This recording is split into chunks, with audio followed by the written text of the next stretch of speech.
Do you want to blow up enemies with giant bombs? Crit them out of the world with an anchor, or mess them up from a distance with your bow or staff? Better yet, sit back, relax, and let your minions do the dirty work for you? This all whilst enjoying beautiful biomes, scenery, palpable meaningful progression system, and immersive sound design. And Corekeeper might just be the game for you. The world of Corekeeper is made of several different distinct biomes. You'll start out in the humble clay caves, but soon venture into lush jungles, dangerous deserts, and beautiful oceans. Its world design is one of the areas where Corekeeper truly shines. It feels meaningful and, if you're unprepared, dangerous. You constantly run into different enemies and environments trying to send you back to the core.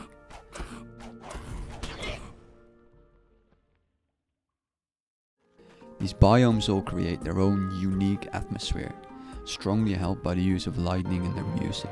You really feel distinct and immersive. The world is full of puzzles, mysteries and details that add to this. One of my favorites is being able to name the animals in the overworld. Like, I know I will run into Pinky and Bobo on my way to a certain teleport. Another area that Corekeeper does really well is combat. You have so many options for combat, not just the different skills, but also different builds, depending on your gear, perks, weapons and pets. And then there's also synergies between certain styles, like ranged and melee. But before we go off into the deep end, let's start with the basics. Corekeeper has a classless system where you could level every combat skill to the maximum level if you wish. However, in general you will specialize in one or two throughout your playthrough. You have the following combat skills. You've got melee, ranged, magic, summoning, and explosives. Yes, explosives. Now on the surface these look like every other game's combat styles, with the notable exception of explosives. But there is an incredible amount of depth to combat thanks to gear, weapons, pets, and skilling perks. What I personally found most fun regarding combat was theory crafting different builds based on new drops, and the boss design and its learning curve. Corekeeper does a really good job of increasing the difficulty level of bosses. It will start really gentle with basic mechanics, and then really ramp up with some really well designed and fun fights, especially near the end. The final lore boss had mechanics that reminded me more of a raid in an MMO like WoW or FF14 than any other survival game I've ever played.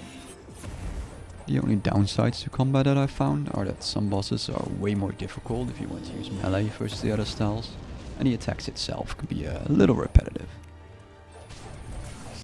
All this violence and the way that you go about this is, for a large part, decided by which gear and weapon you're wearing. And gear is a big part of the game, not just in combat but on all facets of it. You can have up to 3 sets of gear in your loadout at any time. You can easily swap between these sets by key binding them to your keyboard or mouse. While you could have 3 combat sets, it is advisable to have some skilling sets as well. A set dedicated to increasing your mining power and speed, or just your efficiency in fishing and gardening, is very useful, and it adds another layer of depth to these skills as well. To get this gear and the other items, you will have to gather up a ton of materials.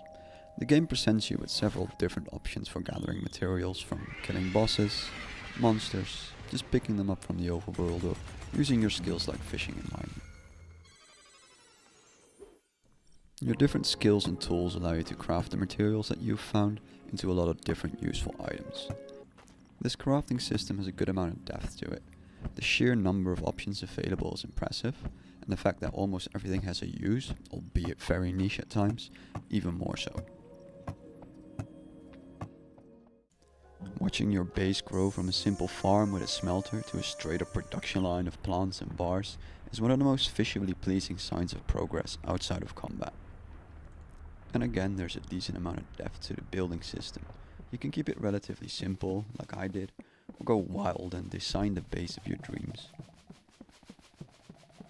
To build this dream base, you'll be utilizing your different skills. Now the skills in Corekeeper are relatively basic, with skills such as mining, fishing and gardening.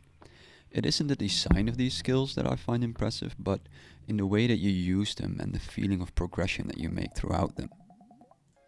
Take mining for example, where you start off by hitting a wall a couple of times with your copper pickaxe and slowly working your way through.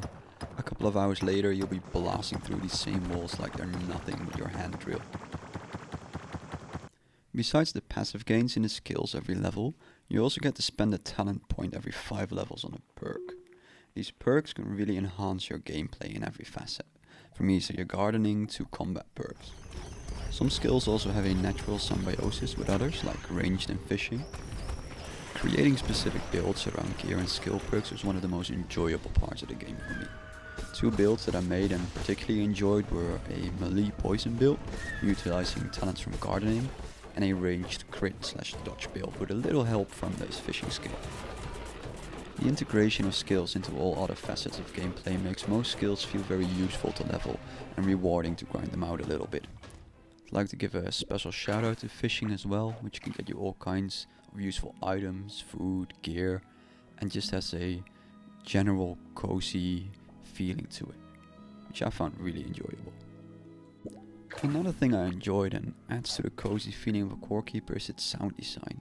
It's something you might not consciously notice, but it definitely contributes to the charming aesthetics and immersive feeling of the world. You can really feel the attention to detail. Just listen to the sounds when interacting with your skills panel.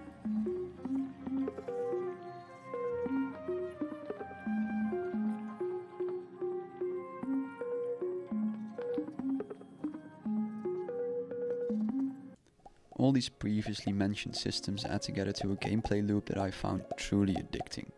You're in a constant loop of gathering, crafting, skilling and fighting. A great example of this is at the start when you find your first egg. Now to do anything with this egg you need to hatch it in a machine. But to make this hatching machine you first need to make a copper workbench. But to build this you need copper, and to smelt copper you need a furnace.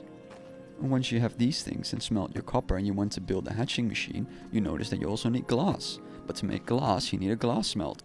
And once you've made your glass smelter you put it down and you want to put your egg in. The game tells you that you need electricity to power your hatching machine.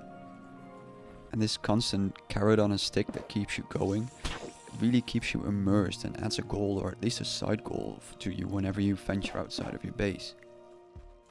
And lastly I'd like to mention that Corekeeper is a game that's a lot of fun alone, but it's even more fun with friends. If you're lucky enough to have some, you can play with up to 8 people on one world. So bring them all in, enjoy it together, and this also opens up even more builds where you use items and perks that influence the power of those around you. To wrap up this video, let's summarize Corekeeper's strengths and weaknesses, starting with its strengths. The world feels immersive and has very distinct biomes with their own unique sub-biomes. The pixel art and world design make the world not only feel immersive, but it adds a certain charm to it. The progression system is very strong, you can really feel and see your character get stronger in all facets of the game.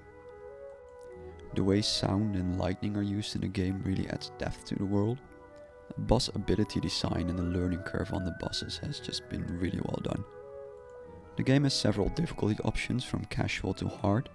Whilst this mostly just changes the damage output and HP of monsters and bosses, it is nice to be able to choose.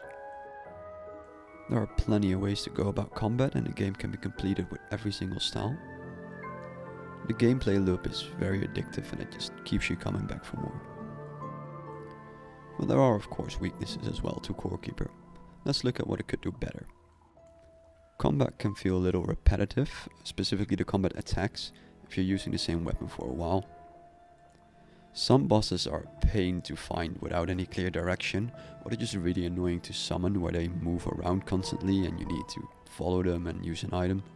The game can get very grindy at the end game. If you want to 100% this game, be prepared to either use very cheesy methods to level or spend a couple of hours on certain skills. A bunch of bosses are just reskins of each other. This mainly goes for the 3 Hydras and the 5 Blob bosses. So that totals to 8 bosses which just use 2 designs in different colors. That being said, all the lore bosses do have unique designs and fights. Taking into account these strengths and weaknesses, I would 100% recommend Corekeeper. At its price tag of €20, you're easily getting at the very least 35 to 40 hours of gameplay from a single playthrough, and multiple playthroughs are very tempting to try, to just see different builds, try new items, and go about the game in another way. If you've tried Corekeeper, let us know in the comments what you thought about the game. What did you enjoy? What didn't you enjoy? Thank you very much for watching. I've been Mojo, and I've enjoyed being on your second screen very much.